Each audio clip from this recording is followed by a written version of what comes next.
Hello guys, Jose Rodriguez here. In our previous video, we were able to complete the Nmap challenge that is part of the Scanning and Reconnaissance module.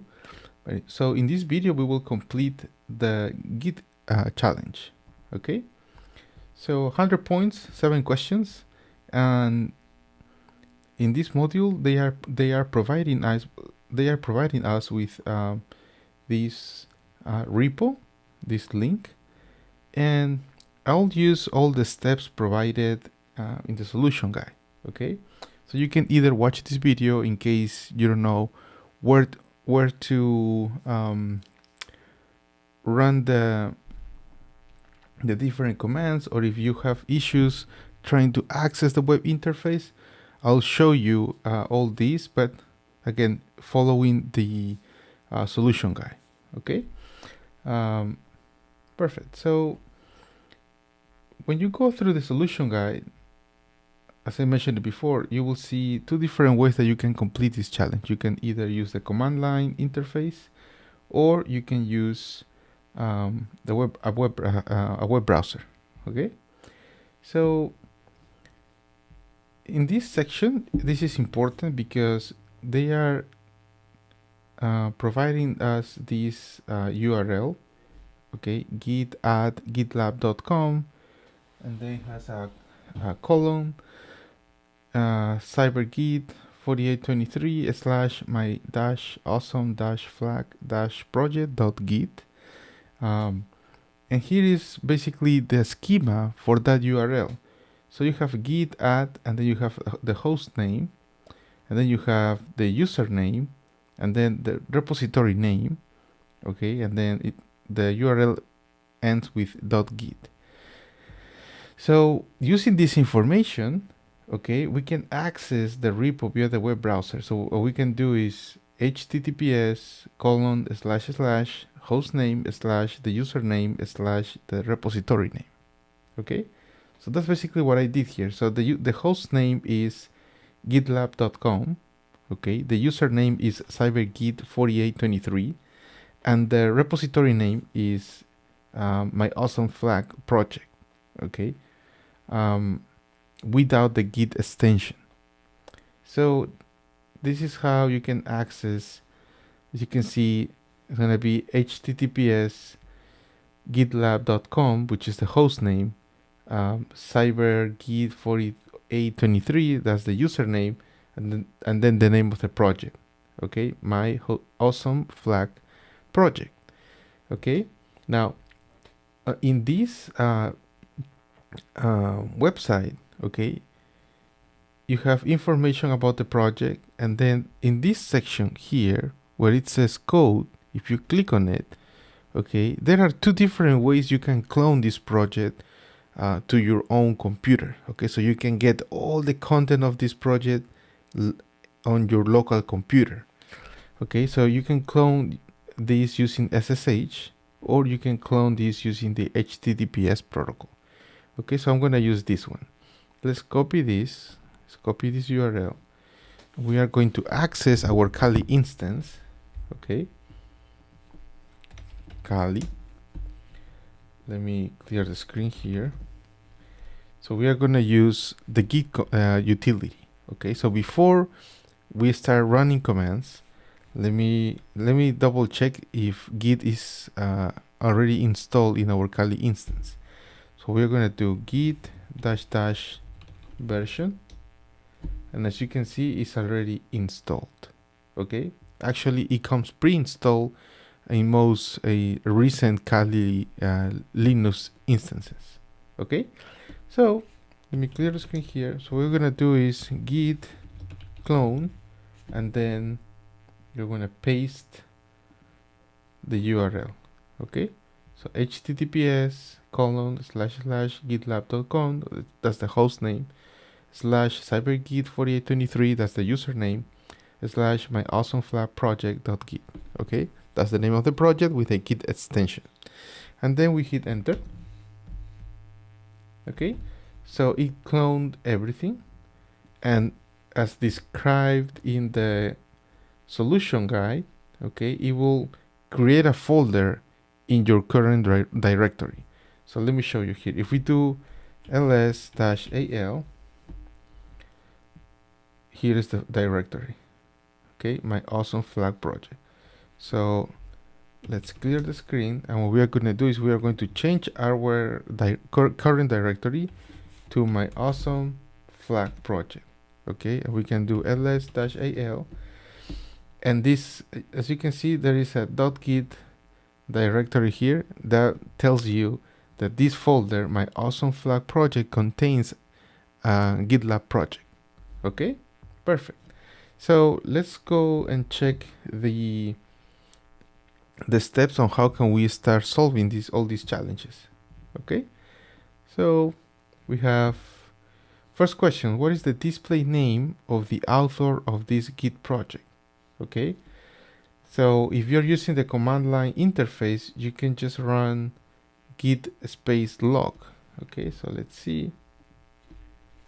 We can do git log. Okay, so it's a lot of information, and we have here, let me see the description. It says and view the author field. Okay, so apparently you will see the author field every time you commit something. Okay, a commit is just an update on the repo. When you update stuff, when you create new stuff, or when you delete the stuff from your repo and you want to update your project, you will make a commit to this project. Okay, so you can track all the different modifications, additions, deletions to your project. Okay, so as you can see, the author here is cyber, and then you also have an email here, and that information is in all of the commits, right? So let's go to display name of the author. So I guess it's cyber. Let's see. Yep, cyber, correct. Now question number 2, it says, what is the short commit hash first 8 characters of the initial commit? Okay, so I'm sorry, before we do this, let me show you how can you answer the first question if you are using the web browser. It says you can click on the history button here, which will show the author name. So here's the project, and we can go to, it says history here, and you can see initial commit. Let me see. Oh, here, author. So the author is cyber. That's the display name. Okay, because the username is cybergit 4823. Okay, perfect. So now let's keep working on the second question. What is the short commit hash, the first 8 characters of the initial commit? Okay, so if we are using the CLI, we can still use the output. Okay, and it says we need to go down to see the first one. Okay, so we already run that command here. So I guess this is the last command, right? April 2, 11:33 and 28 seconds. This is 12 seconds. So this is the most recent commit. So the first commit should be at the end of the output. So if we scroll down, oh, here. So I guess this is the first commit, right? And the question says, what is the short commit hash? It's gonna be the A. So I guess it's this one, right? So this is the commit hash. So it's asking us for the, yeah, I think it's commit hash. Yeah, that will be the 8 first characters. So it's gonna be 4 here, plus 4 more. Copy, and we paste this here and hit enter. Correct. Now, how can we do this using the web browser? You can click on the history button, and then which will show you a listing of all the commits. Okay, so let's go to the web browser. You are in history, and here we have all the different commits, right? so the first one is the one at in the bottom of the list. So I guess, yeah, this is the first 8 digits of the commit, of the hash, right? So we can copy this commit hash. So it's basically the same as this one, as you can see. F9714EDD. F9714EDD. Okay, nice. So let's keep working in this. Third question, this says, what is flag number 1? Okay, it says if you open the initial readme file using the command cat readme, we will see the flag number 1 there. Okay, so let me clear the screen. Oops, Control C. It says press G or Q. Okay, let's press Q and then hit enter. Oops, Q. Okay. Let me clear the screen. So we are under the project repo. So let's do ls-al. So there is a readme file here. Okay, so apparently this file contains the first flag. So to access this file, you can there are different utilities you can use, right? You can use cat, which is the recommended utility. So it's basically just running cat and then the name of the file, and then hit enter.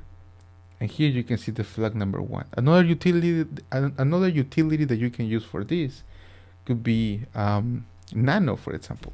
Nano and then readme, right? The same. So let's Control X. So this is the flag number 1. Okay, copy here. Correct. So if you want to use the web browser, it says on the initial page, the web interface should display the contents of the readme file. Okay, so here is the repo. Okay, so let's click on the name of the project here again. Okay, so this is the readme file. Okay, and whenever you have a repo, a GitLab, a GitHub repo, for example, whenever you're accessing a specific directory of the repo, if that directory contains a file with the name readme, okay, with the extension .md or markdown, that's the file that is going to be displayed here, okay, at the bottom of the page. So in this case, this is the initial directory for this report, the main directory, and the content of this file is what you can see here, and here is also the flag, which is the same flag we accessed, okay, using the command line interface. Perfect. So let's keep going. Question number 4, it says, what is flag number 2? Okay, so let's go to the solution guide. It says, if you run git branch to see what all the branches exist, and one of them will show a branch named flag number 2. Okay, you can run git checkout flag 2 to switch the branch, and then run ls to see flag.txt.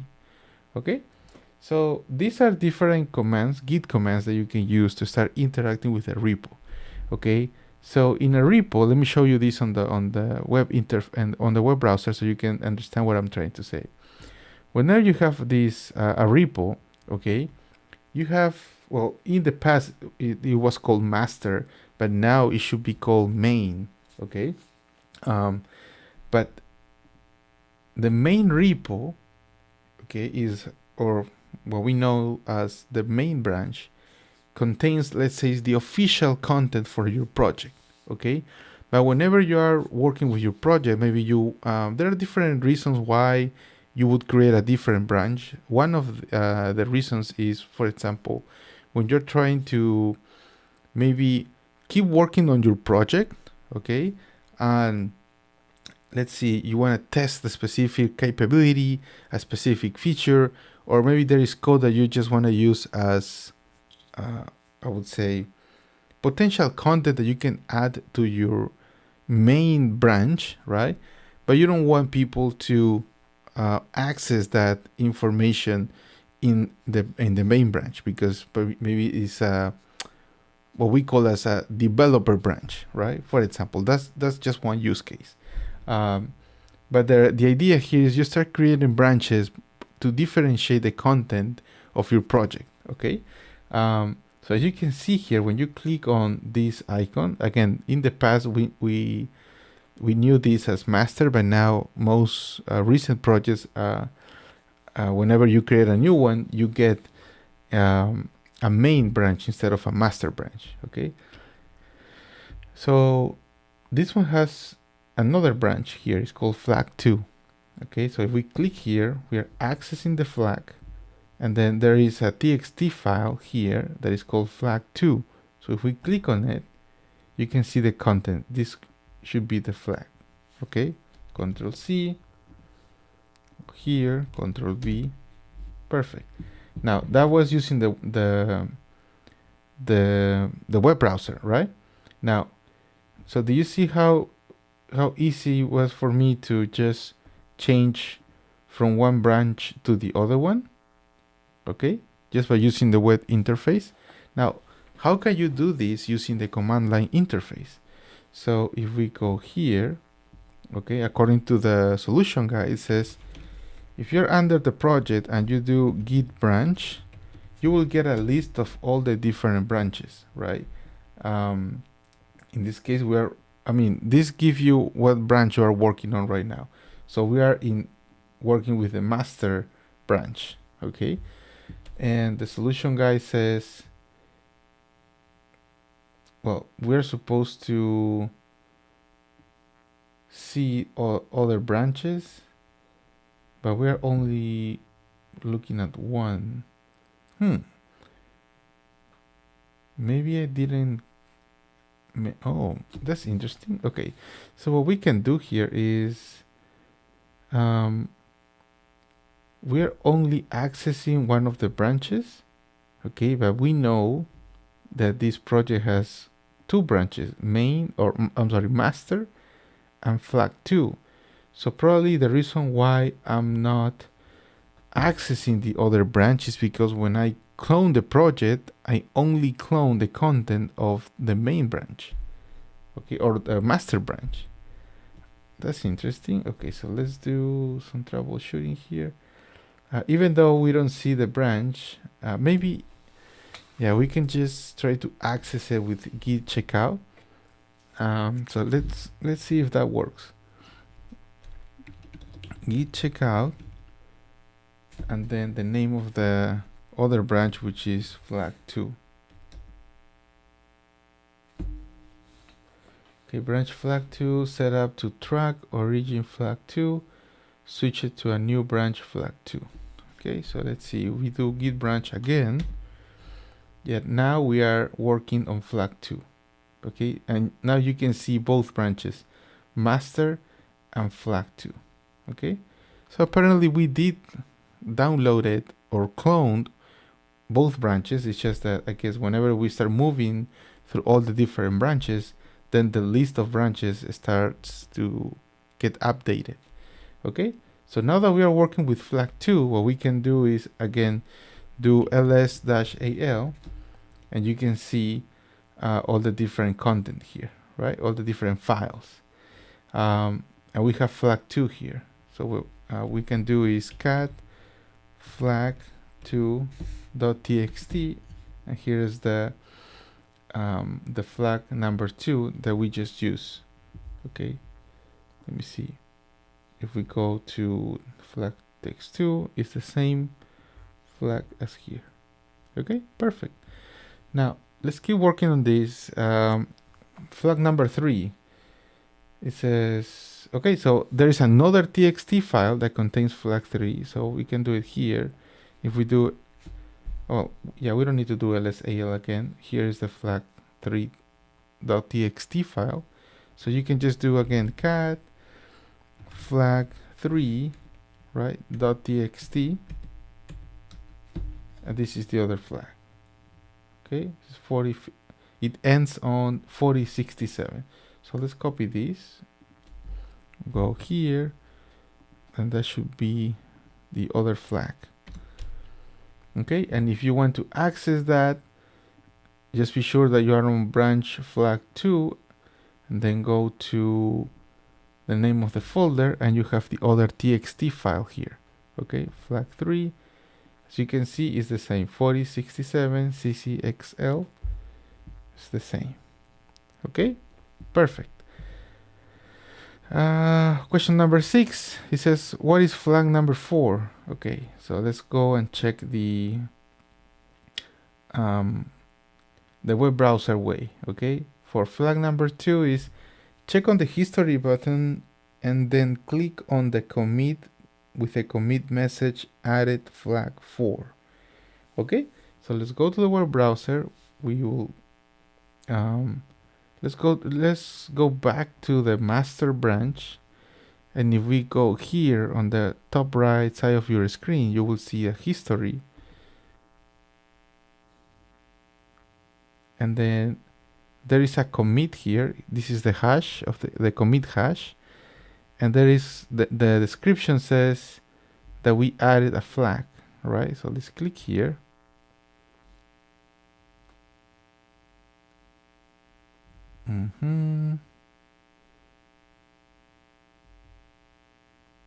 So there was a change. Let me see, what was the... Okay, no, it should be... I guess we are still working on the other... Yeah, it's the other branch. My bad. So let's go here. Oops. So my awesome project, let's go to flag 2. Okay, so if we go to history, yeah, so there is this commit here. We added flag 4, so if we click here, this is the flag for number 4. Okay, so let's copy this, we go here, we paste this, hit enter, and it is correct. So now let's see how can we get this answer by using the command line interface. So let me clear the screen. If you do git branch, again, we are still working on the flag 2 branch. Okay, so if we do git log, you will see all the different commits, and here are all the descriptions for each commit. So this one says we added flag 4. Okay, and what we need to do is, if we do git show and the commit hash, that's how you can see the content of the commit, right? So we're gonna do, remember, the commit hash is the first 8 characters. So we have 4, 7, 8. So let's copy this, and we are gonna do, let's leave this as I think you can just type Q. Okay, so we're gonna do git show and then the commit hash, right, which is this one, the hash for this commit. Hit enter. So we added flag 4, and here's the flag, okay, which is the same that you can see on the web browser. Okay, 9672. Perfect. Okay, so last question, what is flag number 5? If you are gonna use the command line interface, just use git log, and you will find one of the commit messages indicate what flag 5 is. Flag 5. Okay, so let's clear this. Let's just check the branch we are working on right now, git branch. Okay, we are still on flag 2. It says if we do git log, right, there should be one flag that makes reference to flag 5. Let's see.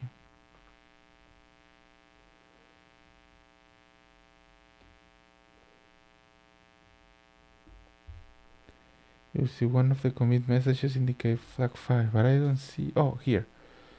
In this commit, right? It removed flag 4 and it added flag 5. So this is the nice. So we're gonna paste this. That's it. Now, how can we do the same using the web browser? We're going here. Let's go to the my awesome flag project.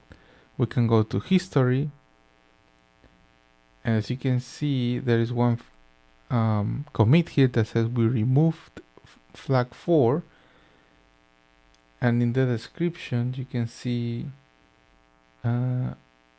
here the description of the commit. It says flag number 5 is Sky DKIT 9801, which is the same flag we got here.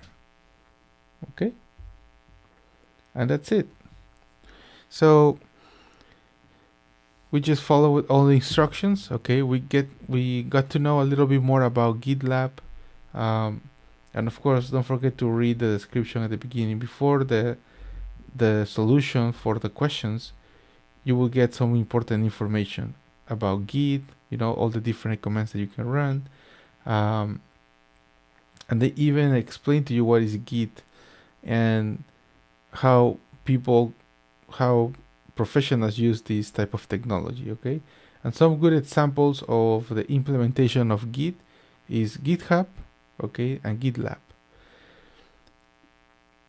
The repository for this for this example is going to be a GitLab project. Okay, that's it. Thank you.